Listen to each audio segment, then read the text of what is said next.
memory of Larry is when he came home from the hospital. We lived down on Silver Lake Boulevard, or off Silver Lake Boulevard in LA. And I remember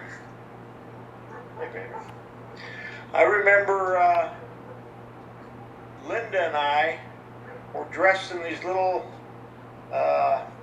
houndstooth suits that I think Nellie made, Aunt Nellie.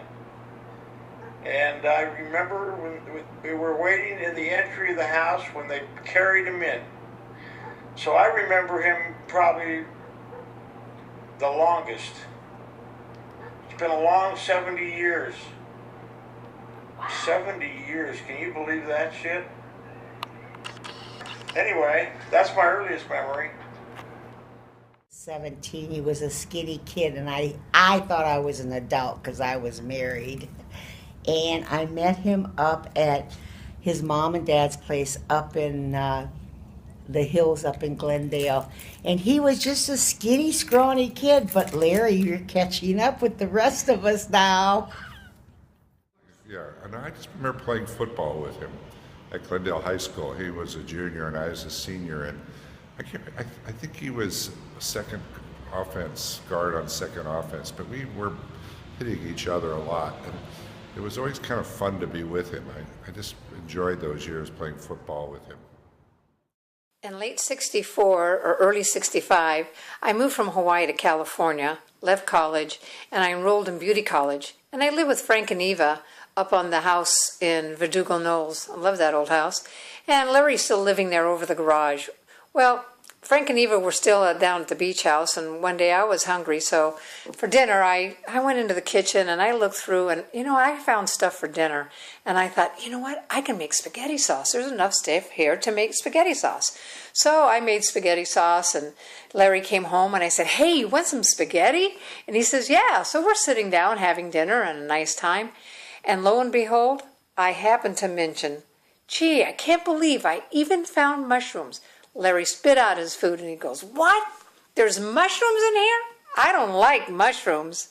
Sorry, Larry. Larry was he's always playing games. Games of skill, games of chance, games that just hurt you.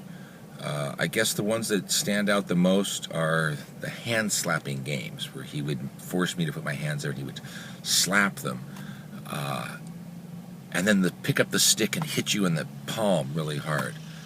I'm still kind of scarred from that. How about fishing trips to Sitka, Alaska? Fabulous time up there. Caribbean cruises. And how about playing bocce down on Driftwood? A little barbecue afterwards. They're great. Fond memories. God bless you, Larry. Here's a story that I recall.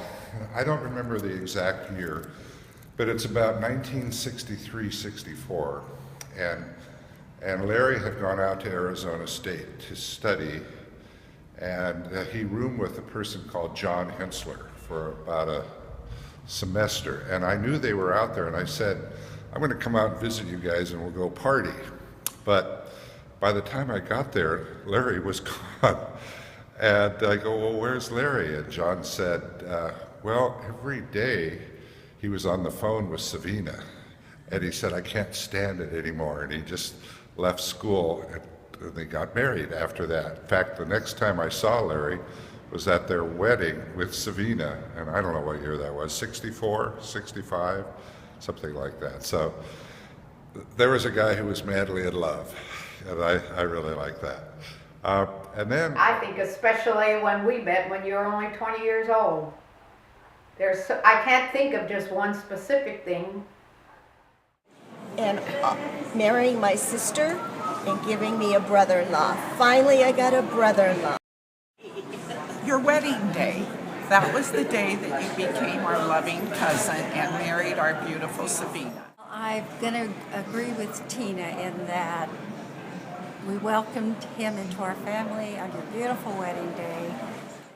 Larry and his brother John employed me for 5 summers. They gave me summer work in their metal shop, and I think they made me the boss that I am today because I am incredibly nice to my staff. I don't chase them around. I don't throw darts at them. I don't withhold their pay. I pay them more than $2.50 an hour. So thanks for that. When we scared Larry when he came home from the movies in the rain up at the Little House. All right, I remember the time when Uncle Larry was sitting next to me on the plane ride to Tahiti and he threw up all over himself. Okay, so my memory of my dad is about my Winnie the Pooh. And on my first trip to Disneyland, he said I could have one thing from the store. So I went and chose the biggest Winnie the Pooh on the top shelf and asked, can I have that one? No. Next one. Can I have that one? No. All the way down to the little tiny Winnie the Poohs on the table in front of me, and he said yes. And Uncle Larry has always been a playful guy. When we were kids, he always played growing up. He played on the beach. He was always one to throw water balloons, firecrackers. He starts his day every morning doing the LA Times crossword puzzle, which is really just another game. And Uncle Larry loves to win. It's really fun to get him if he's not winning because he goes crazy. But rainy days, we played Monopoly or Risk. When I was about 12, we started having backgammon tournaments and gin tournaments, and we had thumb wars. We'd go to the beach and play Frisbee. He was the funnest dad. He took me to father-son camp up in the Chocolate Lakes with all these dads and sons. We'd play hide and go seek in the dark, which is terrifying when you're a kid, but so fun. He would buy us really cool boy toys on top of Barbies. We had remote control cars, Stretch Armstrongs, stilts, unicycles. He was just having like this huge play date all the time. It's all about Silver Strand, and it's being in the water, and it's going out, and him saying, come out farther, and me thinking, I can barely touch my toes, and I can't go any farther, and he would be like, no, I will take care of you, come out, it's all good, we're a big family together, swim out with us. And we go far out, and this happened so many times, I don't know what was wrong with me, I always fell for it. And we would go out there till I could not touch any farther, and then we'd be treading water, and he would be all fun and telling stories, and then he'd get this look on his face, and he would say, have I ever told you about Davy Jones' locker? And then he would tell me horrible stories about Davy Jones' locker. Davy Jones, do you know who Davy Jones is? You told me a little while. Oh my God, down under the water, Yeah. Davy Jones reaches up and he grabs your feet. I mean, this is all around the time where we'd watched Jaws 150 times, and you're so scared, and you're out there, and I'm laughing, but I'm terrified. I'm so afraid. Firing tennis balls out of tin cans and lining up abalone and pounding it up with a hammer. One of the most happiest memories I recall was going to the beach at Silver Strand and sitting out in the sun and going body surfing. Okay, I remember the time when I met you, and I was kind of straight and narrow and focused on my work, and you know, I didn't do a lot of social things, maybe a little bit here and there, but not like I did after I met you. And I remember when I first met you and John, you guys had beards, and I decided I better have a beard. So then I remember you guys bought a 185 Honda. I bought a 185 Honda.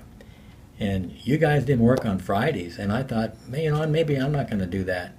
And it didn't work very long.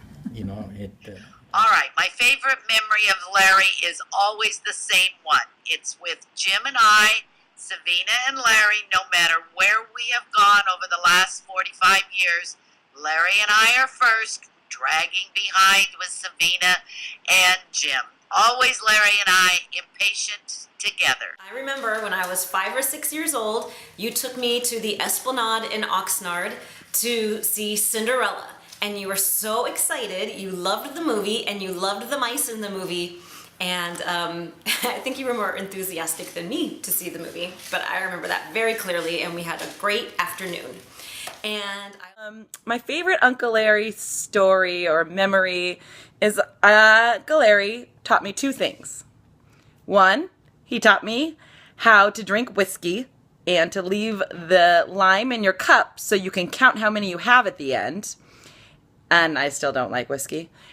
And 2, when gambling, you have got to think of the number. You have to be the number. And it works. And I win. Summer 2012, we all got together. Linda, Larry, Savina, my brother Dennis, and myself. Silver Strand Beach, again, Silver Strand Beach, 4th of July. I don't know where he got the firecrackers from, but the stories were that he had traveled across many continents and got the big thing of firecrackers and brought them all back and divvied them all out. And then we would go out on the sand. It would be late afternoon, not quite dark, prepping for big 4th of July, and Uncle John would be here, and Uncle Larry would be here, and they would each have like a brick of those Black Cat firecrackers, the small ones. They each would draw a circle in the sand. One uncle would be here, and one uncle would be here. Tank top, shorts, with a lighter and a pack of firecrackers. And then they would light them and throw them at each other, and whoever jumped out of their circle first lost. And if there was anything you did not want to be, was a loser. And I remember watching them play this game, and again, laughing, but being scared out of my mind for them. And well, I got to reflect back when I first met Larry. We were neighbors for almost a year. I always seen the guy walking around, but I didn't ever get a chance to meet him. We went to Vegas, Golden Nugget, and I looked over there and I thought, man, that looks like my neighbor. And so I went over, introduced myself, and told him that I was his neighbor from Camarillo. I lived across the street. Well, that's how we met, and I met Savina there, and after that, we became best of friends. Okay. Thinking about Larry, I filmed his 40th birthday party, and at some point in time, we ended up in the marina. That was it was a good time, man. It was 30 years ago, which is hard to believe. Another time, we left a party. I don't remember what it was, but we were in the back of Johnny Besselow's old beat-up convertible, and Larry had one or two too many, and we had to get him quickly out of the car to the side of the road as he's throwing up and swearing, "I will not drink Dewar's and soda again." Your mom and dad and Mike and I went to see Mamma Mia together, the live production, and I sat next to Larry, and he did not realize that he got so caught up in the music, he was singing along full voice, and I was treated to a very nice concert, courtesy of Larry Cressetti. Was when he played football, and he was a football player in Glendale High School, and he was a friend of my brother's. And I used to think, Larry Cressetti, what a hunk. Jesus. How about you, Les? Fondest memory. That was first memory. When we lived on Corte Omo, I came home and he was all concerned because Savina had taken some pictures of you kids in and have them framed, and the woman wasn't going to give them back to Larry. So he had me play like I was his attorney, but I was instructed not to say anything. Don't say anything, and Larry was going to be the strong arm. But I'm just going to, in my suit, sit back and watch, and that's... To get the pictures. Good memories is always playing games, you know. He's always, whether we're at your house or his house or even here. I remember when there was an event for the Cressettis, our family, you know, we got to tag along, and that was pretty cool. We took a bus ride to Vegas one time, and, you know, we used to go to the Garibaldi, is that who it was? There's those Italian parties there, and you know, we went to the beach. We just had, you know, a lot of fun for the time that we lived down in Corte Omo. I remember when we went to Las Vegas with Larry and Savina, and we were sitting in traffic on the strip in Las Vegas, and he was sitting on his horn. We couldn't move. The traffic was bumper to bumper, and there's Larry. I always loved the Bass Lake camping trips. That's up there pretty high. And our fishing trips to Alaska. Those would be my two. The first fishing trip in Alaska with the boys, and when he actually caught my big $1,200 winning fish, but I got to rate reaping the benefits. But I did share it with him. So, fondest memory. What's the best? Golf cart, Catalina. Yeah, you know about that one, huh? How about Alaska? That was pretty good, huh?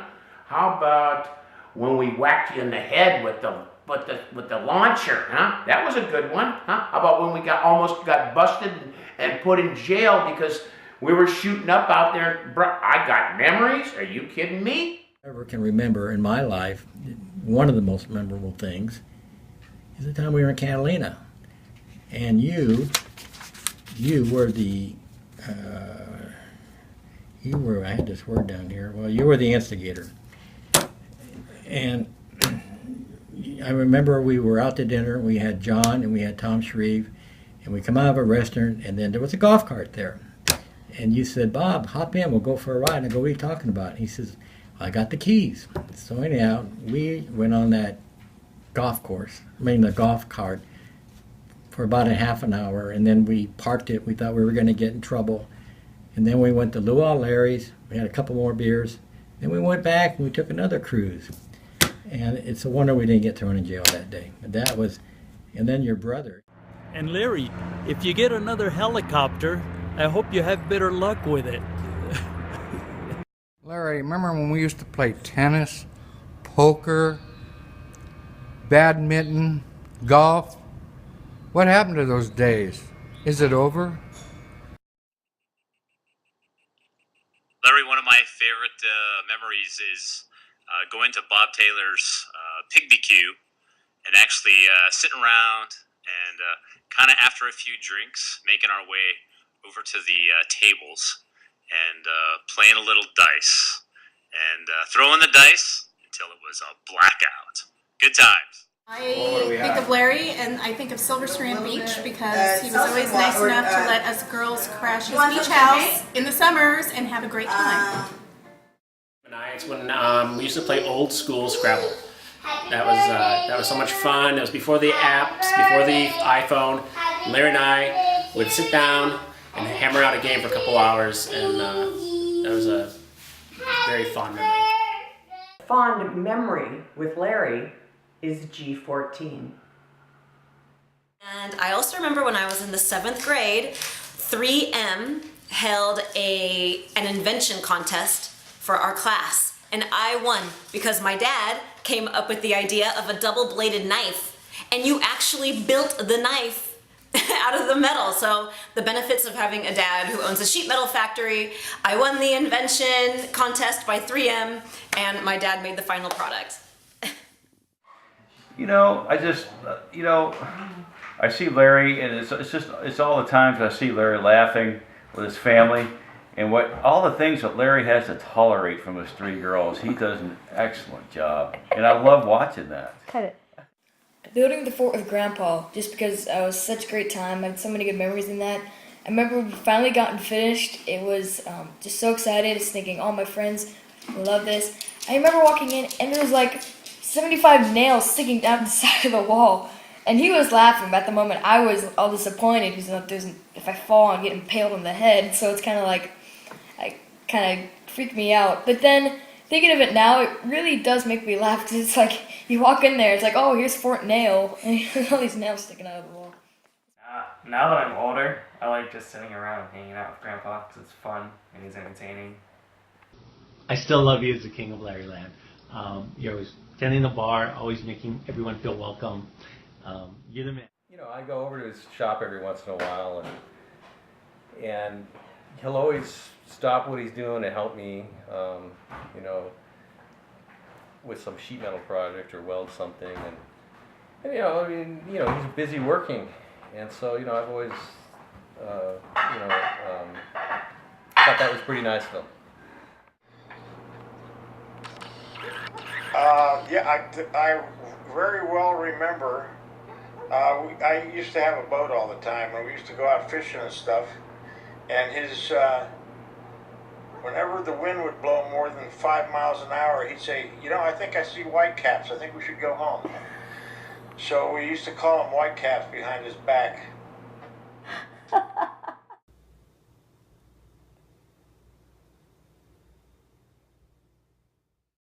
situation I can imagine went on at work. Larry gets a phone call from an existing customer that he made a little box for a couple of months ago. Guy calls up and says, "Hey, can I get another one of those boxes? Because you know what? I think we finally hit upon a design for that box.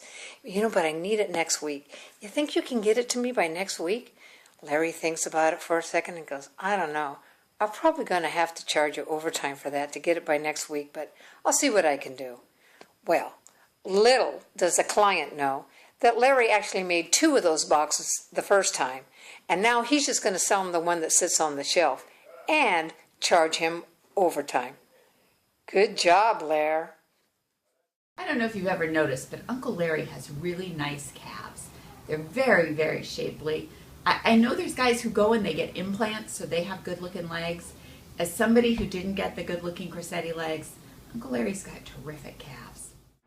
I like to remember when my mom and me went up to California and we went to Larryland. It was really fun. My favorite memory with you is when we played LRC at Larryland. Who are you? There are so many things about your dad, memories, that there's a million of them, and I'm not kidding. There's a million memories, and it's hard to, we're getting too old to remember.